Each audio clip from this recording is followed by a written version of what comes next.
앞에 신앙 고백드립니다. 나는 전능하신 아버지 하나님 천지의 창조주를 믿습니다. 나는 그의 유일하신 아들 우리 주 예수 그리스도를 믿습니다.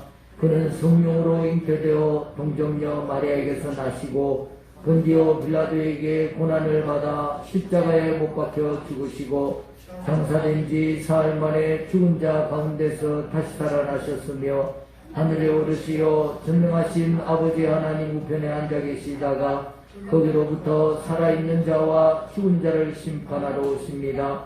나는 성령을 믿으며 거룩한 공교회와 성도의 교제와 죄를 용서받는 것과 몸의 부활과 영생을 믿습니다.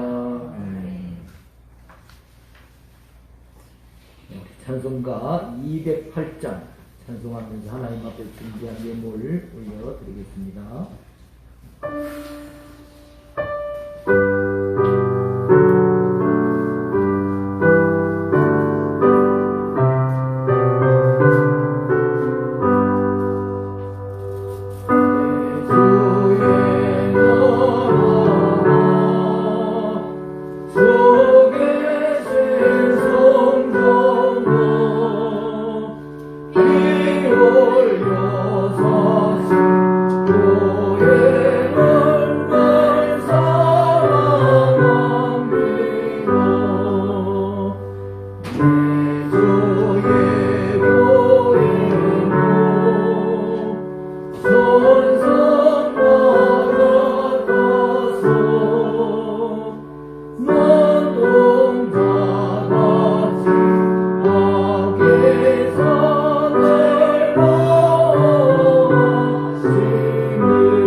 교회 소식 전합니다. 우리 송구영신 예배가 31일 밤 11시 본당에 있습니다. 미리 여러분들이 제가 헌금 강분을 잘 하지 않는데요. 꼭 서운 예물은 좀 준비하셔가지고 내가 한 해 어떤 소망의 기도 제목을 미리 이렇게 해서, 왜냐하면 저는 꼭 이 연말에 서운 예물을 통해 가지고 하나님 앞에 기도하면서 참 그렇게 해서 응답받지 못한 적이 없는 것 같아요.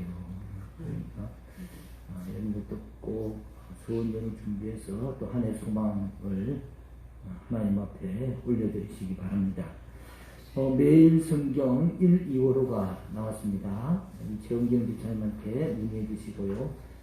4,000원이 넘는 건데 교회에서 2,000원에 팔고 있습니다. 2,000원은 교회에서 부담하고, 그래서 여러분들이 2,000원에 사서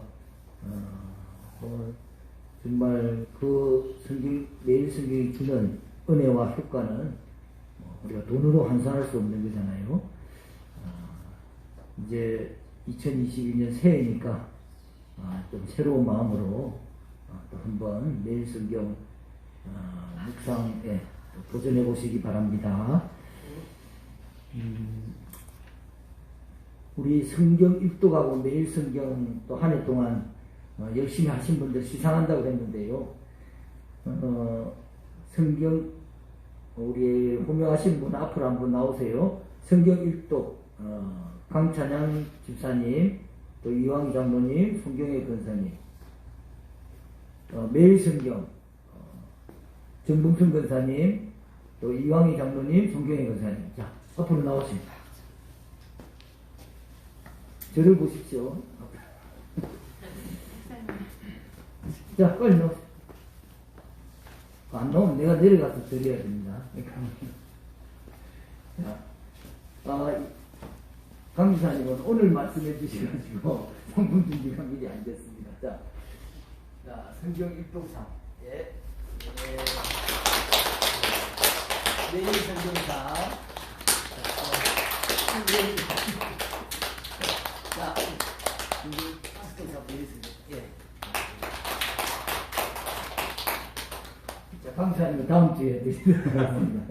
자, 여러분들이 이게 하루도 안 빠지고 매일 한다는 게 참 쉽지가 않아요. 여러분들도 아마 도전도 해보시고 했을 텐데, 자, 그래서 여러분들이 하여튼, 요번에는 달력을, 아예 성경 일독할 수 있는 달력을 여러분 드렸잖아요. 그러니까 제가 매달, 인증샷 올리라고 여러분한테 주문할지도 모릅니다. 그러니까 달력에 이렇게 매일매일 보면서 성경에 이렇게 읽다 보면 읽어봐야지 나중에 내가 왜 이렇게 목사님이 맨날 성경 읽도 하라고 하는지 체험을 해봐야지 이해를 하겠죠. 자, 우리 뒤로 돌아서 인사 한번 하고 들어가겠습니다. 우리 박수로 축하드립니다. 감사합니다.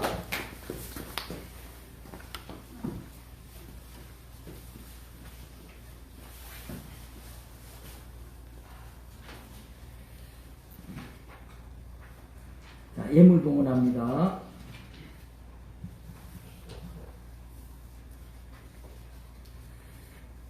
기도하겠습니다. 또 매일이 메리 크리스마스이기를 기도합니다. 참 좋으신 하나님, 12월달 마지막 주일을 맞이하여 늘 차고 넘치는 하나님의 사랑에 감사드립니다. 참 좋으신 하나님, 저의 간절한 기도를 들어주심을 감사드립니다. 온전히 하나님을 신뢰하며 끝까지 하나님 말씀에 순종하게 하옵소서. 할렐루야. 어려운 삶 속에서도 주님께서 지켜보호 주심을 감사합니다. 또 주일 성수 잘하게 하여 주시옵소서. 우리가 살아도 주를 위하여 살고 주를 위하여 죽나니 그러므로 사나 죽으나 주의 것이로다. 주님, 남은 시간 복음의 빚진 자 되어 죽어가는 영혼 살리는 제가 되게 하여 주시옵소서.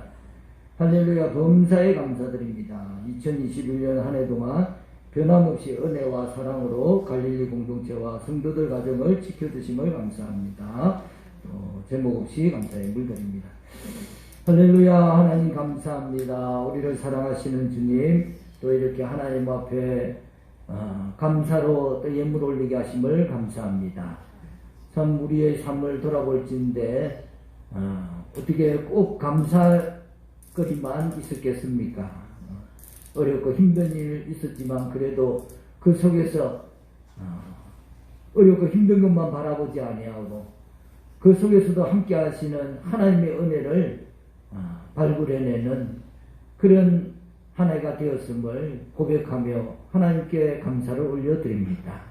언제나 우리에게 감사할 마음을 주시옵시고 또 여유도 주시옵시고 형편도 허락하여 주시옵소서. 범사에 또한 입술로 감사하는 우리가 되기를 간절히 원합니다. 또 이렇게 11조로 건축으로 선교로 주정으로 한 해 동안 작정하여 하나님 앞에 예물 올렸습니다. 하나님께서 기억하여 주시옵시고 성경에 분명히 약속하신 대로 그의 가정과 생업에 축복하여 주시옵소서. 오늘도 교회의 수고한 손길들 하나님 기억하여 주셔서 영육간에 강건하게 하여 주시옵소서. 오늘 예배를 통해서 하나님 영광 받으시고 이 예배 가운데 성령님 함께하여 주시옵소서. 예수님 이름으로 기도드리옵나이다. 아멘.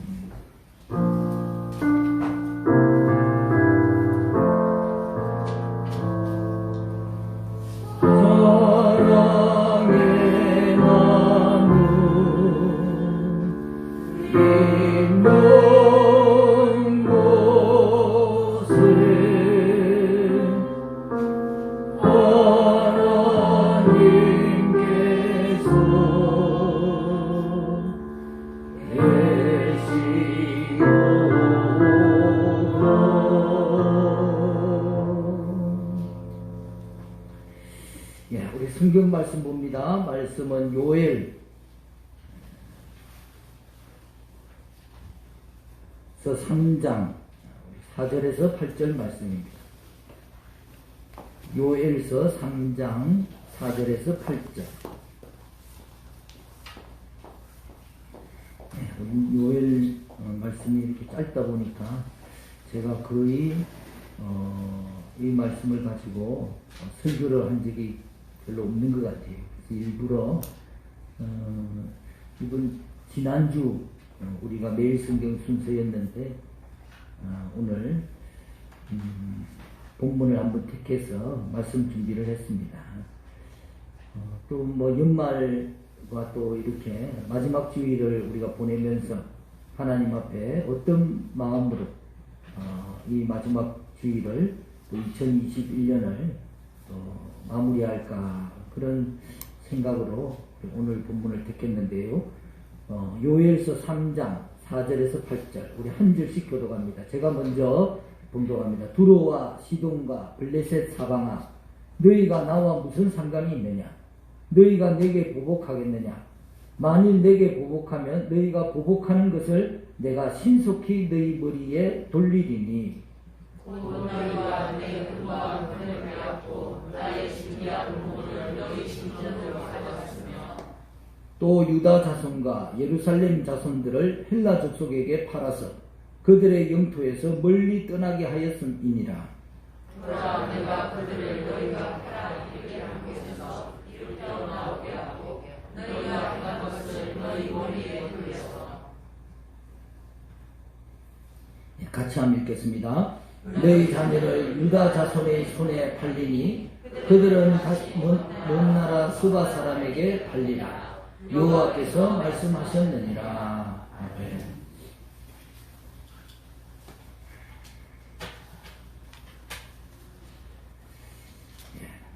얼마 전에 준혁이하고 아마 준혁이 학교 숙제였나 본데 로버트 프랭크의 실력과 노력으로 성공했다는 당신에게라는 책을 같이 보고 저하고 잠시 그 책 내용에 대해서 토론을 한 적이 있습니다.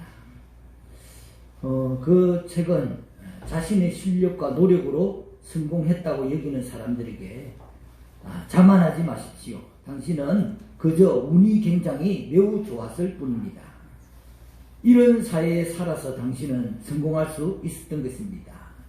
그래서 제발 현실 파악부터 먼저 좀 하길 바란다 하는 그런 내용입니다.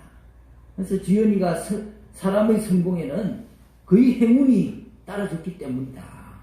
그래서 행운에 초점을 맞추고 행운을 강조합니다.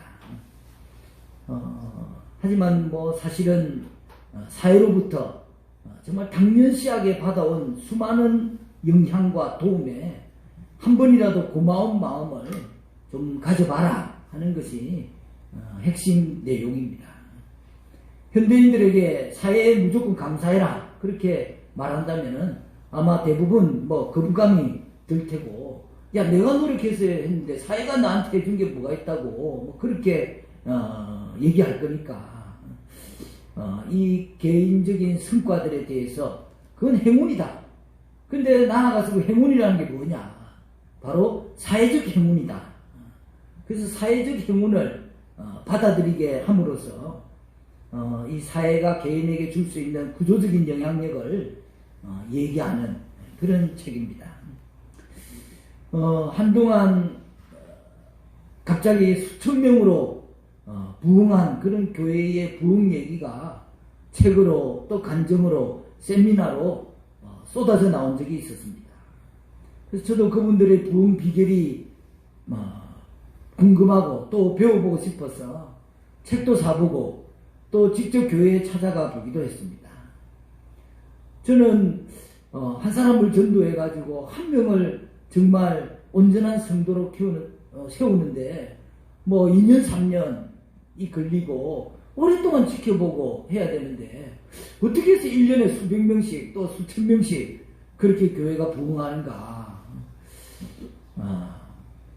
그래서 참 그 비결을 배워보고자 뭐 교회도 직접 가서 세미나에 참석도 해보기도 했는데요.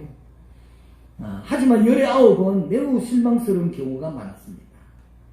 대부분 보면 개척 당시부터 잘 지어진 건물에다가 또 주변이 신도시 건설로 인해서 대단히 아파트 단지가 들어서고, 그러다 보니까 주변 도시에서 이웃한 도시에서 성도들이 이사해 오고, 그렇게 해서 정착한 소위 교인의 수평 이동으로 부흥한 교회들이 대부분이었습니다. 그렇지만 세미나를 홍보하고 교회를 홍보할 때 어떤 분도 솔직하게 교인들이 많이 이사 와가지고 수평 이동으로 이렇게 성도가 늘어났습니다, 그런 면이 부분적으로라도 있습니다, 그렇게 솔직히 말하고 교회를 소개하는, 또 자기 부흥의 비결을 얘기하는 분이 아무도 없었습니다.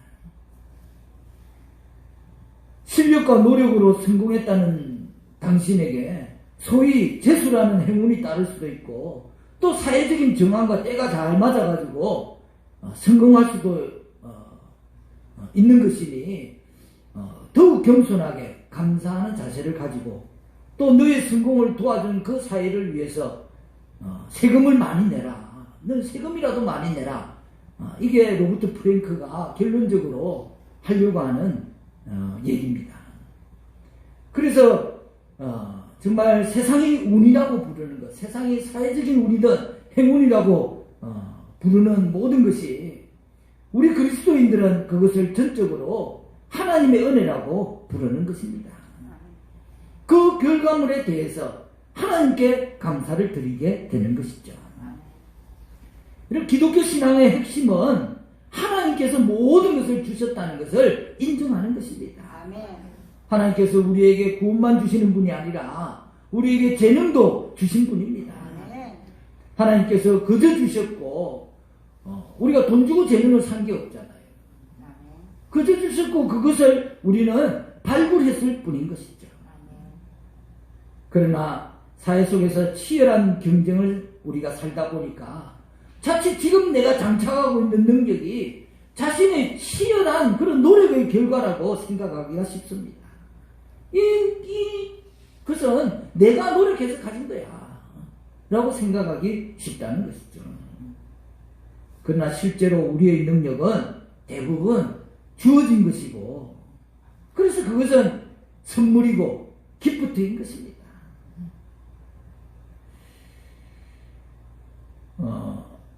그런데 우리가 그것이 선물임에도 불구하고 종종 이 사실을 망각합니다. 인생은 하나님이 주신 선물인데 그거를 망각합니다. 그리고 그 과정에서 우리는 또 아주 중요한 그 하나님의 성품도, 하나님의 어떤 성품, 하나님의 속성, 그것을 같이 망각하고 살게 되는 것이죠. 우리가 놓쳐버린 하나님 성품이 뭡니까? 이 세상에 살면서 하나님이 많이 받은 자에게 많은 것을 요구하시는 하나님이라는 사실입니다. 왜? 내 것이고 내가 노력해서 얻은 것이고, 그러다 보니까 하나님이 선물로 주셨다는 것을 잊어버리고 하나님이 다시 나에게 무엇을 받으시는지를 함께 망각해버리고 만 것이죠. 여러분, 하나님 앞에 섰을 때 내가 받은 은혜가 크다면, 내가 받은 선물이 크다면 내가 그것을 얼마나 나누었는지 분명히 하나님 앞에 계산해야 할 때가 있다는 사실입니다.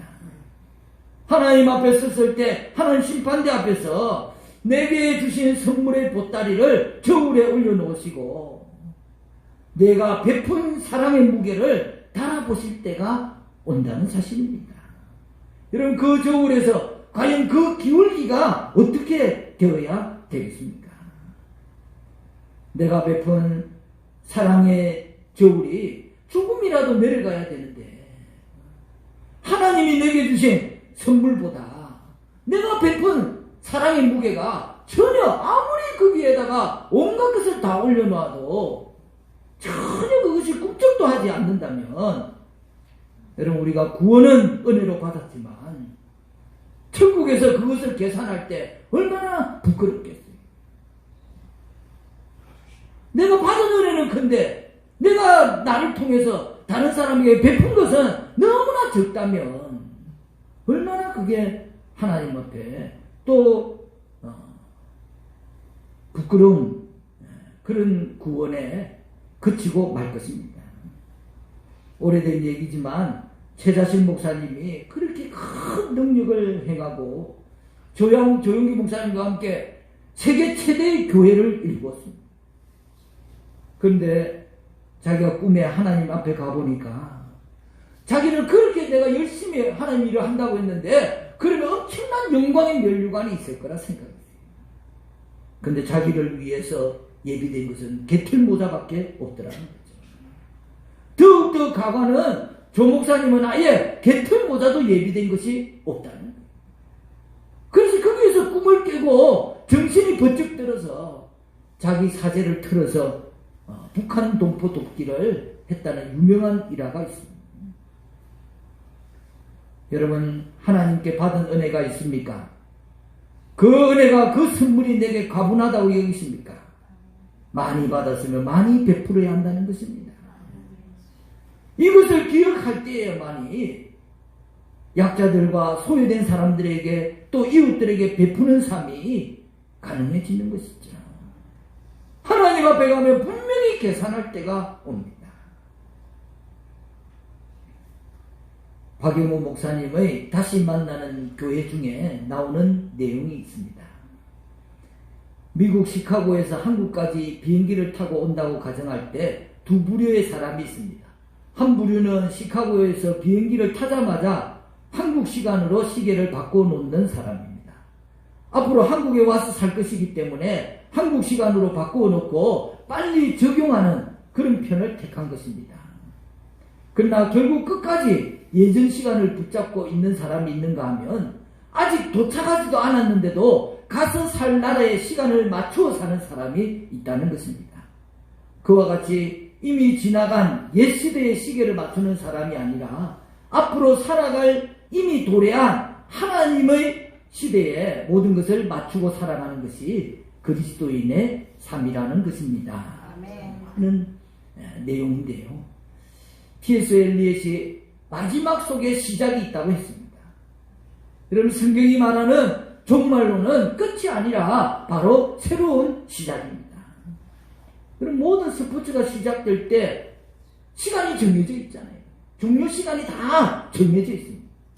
만약 종료 시간이 없이 끊임없이 계속 경기가 진행된다면 매우 혼란스러운 그런 상황이 올 것입니다.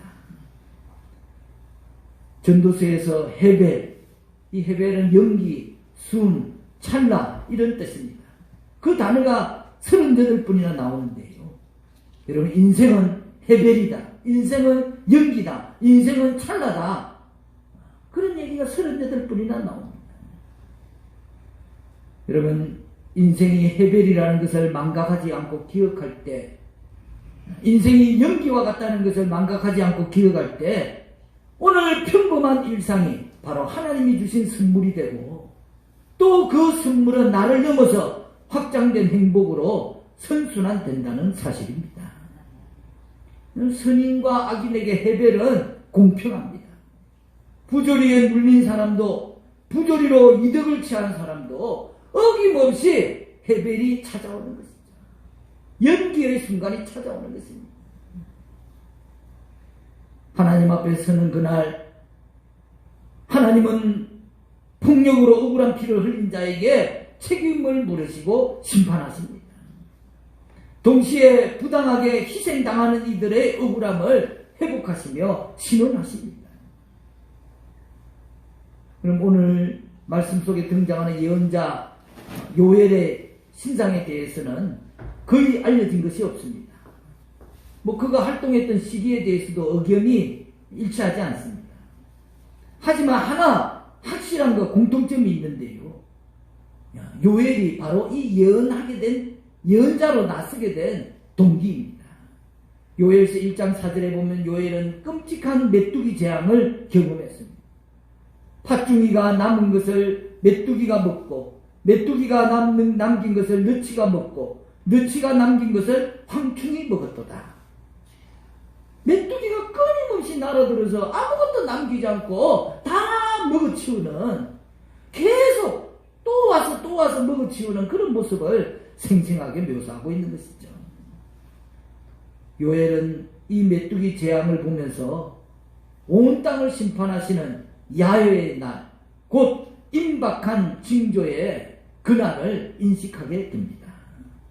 지금 이제 현재에도 이런 엄청난 재앙이 있는데 하나님의 날에는 어떤 재앙이 임할 것인가, 그것을 바라보게 된 것이죠. 지금 우리가 코로나로 매우 참 힘든 상황이잖아요. 성경은 이런 정도의 재앙은 아직 시작도 아니라고 말씀하고 있습니다. 여러분, 지금 나에게 닥친 고난을 그냥 넘기지 않고 신앙적이고 신학적인 평가를 하고 영적인 해석을 해야 하는 것입니다. 오늘 우리 앞에 닥친 모든 재앙의 심판은 아닐지라도 그것을 영적인 시각으로 해석하지 않는다면 우리는 나에게 닥친 고난을 통해서 하나님의 뜻을 헤아릴 수가 없고, 내가 겪은 일을 통해서 영적인 유익을 얻지 못하는 것입니다. 오늘 내가 직면하는 크고 작은 어려움 앞에서 나는 어떤 질문을 던지고 있습니까? 예언자 요엘은 그것을 보고 하나님의 그날을 생각했습니다. 예언자 요엘이 그때부터 그 생각부터 시작된 것이죠. 마찬가지로 신자의 성숙도 고난의 때, 정말 문제가 있을 때 그 문제를 직시하고, 그리고 그 문제를 통해서 자신을 드러내시는 하나님의 손길을 발견하고, 그리고 그걸 통해서 부르짖고 기도할 때 하나님이 응답해 주시고, 그리고 그 응답을 통해서 하나님이 참 하나님이시다 하는 것을 증명해 주실 때, 여러분, 그리스도인은 고난의 시간을 하나님과 함께 통과하며 오히려 하나님의 선하심을 경험하고 또 하나님에 대한 신뢰가 더 깊어지게 되는, 이것은 정말 설명하기 어려운 고난이 주는 신비인 것이죠. 고난을 통해서 하나님과 더 가까워지고 하나님의 비밀을 알게 되는 것입니다. 그래서 하나님은 고난에도 불구하고가 아니고 고난을 통해서 이기는 법을 우리에게 가르쳐 주시는 것입니다. 여러분, 하나님이 내 삶의 주인이시라는 것을 믿는다면 하나님이 고난에 대한 답도 가지고 계시다는 사실을 믿어야 할 줄 믿습니다. 왜냐하면 그분은 우리의 죄와 고난을 해결하시기 위해서 기꺼이 십자가에서 자신의 생명을 내어놓으신 분이기 때문에 그렇습니다.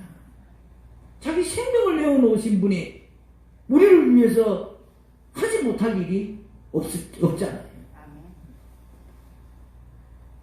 여러분, 하나님의 공의로운 심판은 받은 만큼 갚아주시는 모습에서 확인할 수 있습니다. 여러분, 하나님이 얼마나 무섭고 두려운 분입니까? 받은 만큼 갚으시는 분이에요. 하나님께서 끌려가고 팔려간 자기 백성의 후손들을 다시 약속한 땅으로, 제자리로 되돌려 주실 것이라고 약속하고 있습니다. 또한 자기 백성들을 노예로 팔았던 자들을, 그들을 팔게 만들어 주실 것이라고 말씀하고 있습니다. 그래서 열방들이 함부로 이스라엘을 취급한 그대로 취급받게 하실 것을 약속하고 계신 것이죠. 하나님을 모욕하고 모독한 만큼 그대로 당하게 하시고, 자신들이 해서는 안 될 짓을 했구나 하는 것을 분명히 알도록, 깨닫도록 만들어 주신다는 것입니다. 그래서 오늘 우리가 읽은 이스라엘의 대적자들로 상징되는 두로와 시돈과 블레셋에게 하나님께서 그대로 갚아주신다 하는 것을 이스라엘 백성들에게 말씀하고 있는 것이죠. 요엘이 말하는 종말론적 신앙은 이렇게 그대로 갚아주시는 하나님의 약속을 신뢰하는 것입니다. 하나님께서 지금 인도해 주시고 갚아주신다는 것을 분명하게 믿기 때문에 오늘 불의한 현실 속에서도 하나님 백성답게 살아가는 것을 포기하지 않는 것이죠. 갚아주실 것이기 때문에 오늘 내가 여기서 하나님 백성으로 사는 것 때문에 손해보는 일이 있다 할지라도 하나님 틀림없이 갚아주실 것이다. 그것을 포기하지 않는 것이죠. 만일에 그 사실을 믿지 않는다면 내가 오늘 손해보지 않기 위해서 불의에 동참하는 일도 하게 될 것이고, 부끄러운 일임에도 불구하고 그 일에 부끄럽지 않은 것처럼 세상 사람들하고 똑같이 행동하게 될 것입니다. 그러나 하나님이 갚아주신다는 것을 믿기에 불의와 타협하지 아니하고 손해본다 할지라도 내 유익을 위해서 세상과 똑같이 세상의 가치를 쫓아가는 그런 선택을 하지 않는 것이죠. 그럼 나이아가라 폭포를 배를 타고 관광하는 사람들이 있었습니다. 나이아가라는 매우 거대한 폭포로 물이 떨어지는 곳은 거센 급류를 이루지만 그 지점으로부터 한 10m 전까지는 물살이 잔잔해가지고 거기까지는 뭐 그냥 그렇게 배를 댄다 할지라도 아무 문제 없이 배를 타고 탐험을 할 수 있다고 합니다. 그런데 이런 사실을 잘 몰랐던 한 관광객이 물살이 잔잔하니까 그냥 계속 그쪽 방향으로 가고 있었던 것이죠. 아무 경계를 하지 않고 더 이상 가면 안 되는 그 지점을 넘어서 흘러 내려가고 있었던 것입니다. 때마침 폭포 위를 기구를 타고 지나가던 관광객들이 그 상황을 보고는 큰 소리로 외칩니다. 그 10m나 더 가면은 급류가 있습니다. 안 그러면 그 폭포 밑으로 떨어지게 됩니다. 어서 배를 멈추십시오. 하지만 배에 있는 관광객들은 이렇게 잔잔한데 아무런 파도도 없는데 무슨 말이냐, 가다가 다시 돌아오면 되지. 경고를 무시하며 계속해서 더 가까이 갑니다. 그 10m 지점을 지나고 나서는 돌이킬 수가 없게 되었을 때에 그때서야 자신들이 위험한 상황에 처했다는 것을 깨달았지만 이미 손쓸 수 있는 도리가 없게 되어버렸습니다. 결국 애석하게도 배는 떨어지고 관광객들은 목숨을 잃고 말았습니다. 이런 몸에 이상이 생기면 신호가 오잖아요. 그래서 통증이라는 것이 소중한 거예요. 어떻게 보면 아프기 때문에 내가 몸이 좀 이상하구나 하고 병원을 찾게 되잖아요. 아픈데도 아무런 통증이 없다면은 어떻게 참 나중에 결국 병을 키워서 큰 일이 생기는 것이죠. 여러분, 우리의 영성도 마찬가지입니다.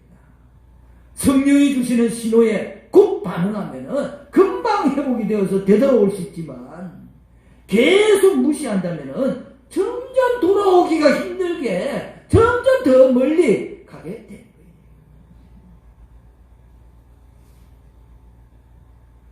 여러분, 잘못된 순간에 돌아오는 것이 가장 빠른 길입니다. 잘못되었는데 거기서 다른 길을 찾으면 더 곁길로 더 다른 길로 가는 거예요. 잘못되었을 때는 돌아와서 다시 바라봐야지.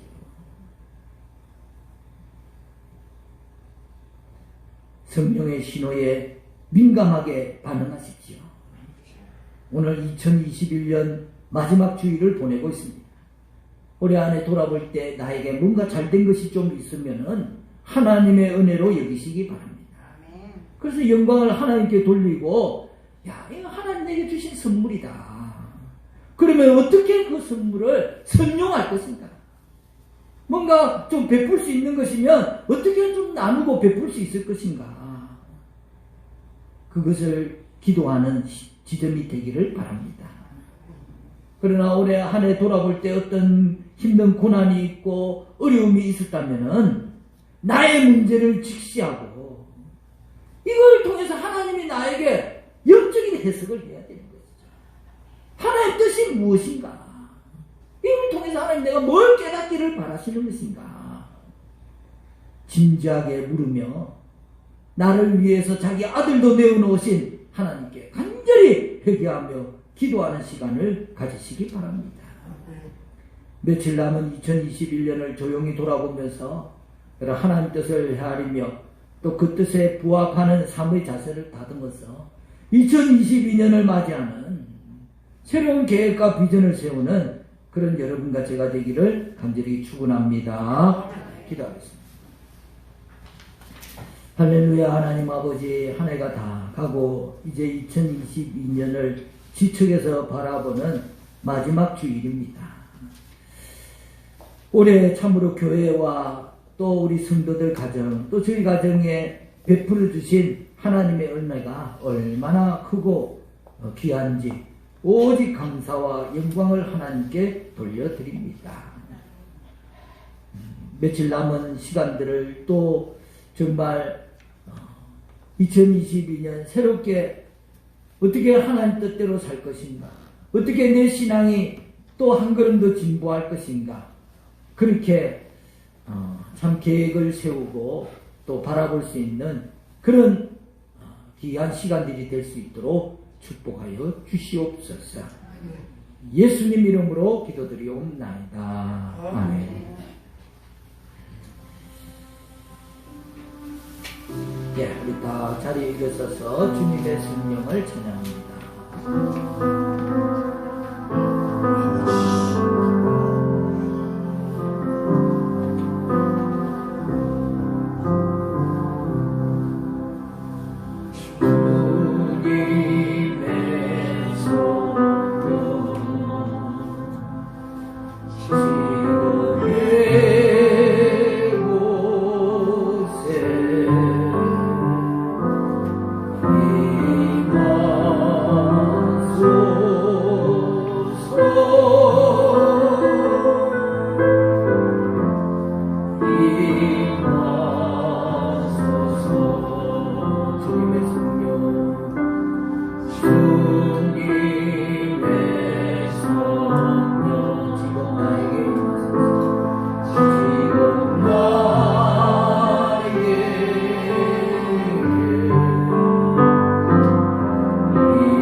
성령의 충만함을 사모하는 마음으로 두 손을 들고 기도를 받으시기 바랍니다. 할렐루야. 성령 하나님, 오늘 우리 성도들 안에 또 우리 교회 안에 또 내 안에 충만히 임하시기를 간절히 소원합니다. 사랑합니다. 환영합니다. 성령님 충만히 임하여 주시옵소서. 더 충만히 임하여 주시옵소서. 더 충만히 임하소서.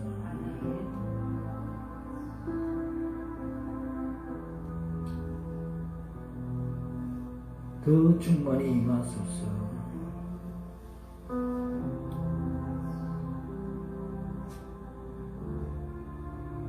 더 충만히 임하소서. 문제가 있는 분들은 가슴에 숨을 드시고, 질병이 있는 분들은 또 질병에 숨을 드시기 바랍니다. 할렐루야. 하나님 아버지, 이 시간 믿음으로 손을 얹어 싸우니 해결할 것은 해결해 주시고 또 치료할 것은 고쳐 주시옵소서.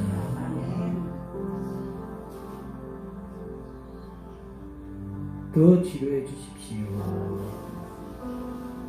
더 치료해 주십시오.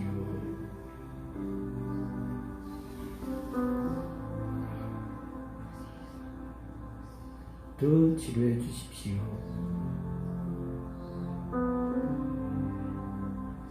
예수님 이름으로 기도드리옵나이다. 아멘. 이제는 우리 주 예수 그리스도 십자가 대속의 은혜와 하나뿐인 아들을 내어주신 하나님의 지극하신 사랑과 성령의 감화 감동 교통 나타나심이 우리 갈릴리 교회 모든 성도들의 머리 위에, 가정 위에, 자녀들 위에, 생업 위에 영원토록 함께 하시기를 간절히 축원하옵나이다. 아멘.